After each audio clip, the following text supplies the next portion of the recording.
tingkah laku dan latihan yang kita terima ini adalah latihan menjadi kerajaan. Okey.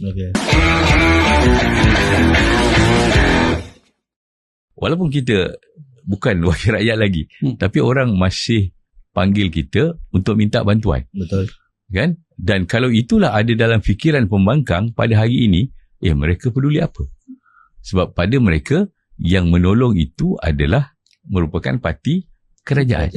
Saya ambil satu contoh, Big Brother kita, iaitu Datuk Seri Aziz Rahim, kan, yang terkenal membantu seluruh negara.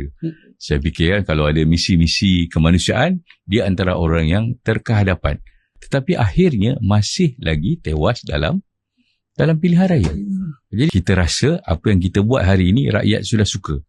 Sedangkan dalam politik ini, kalau kita buka peti undi, kita lihat generasi mana peti undi saluran satu yang biasanya senior-senior, itu yang banyak masih membantu kita.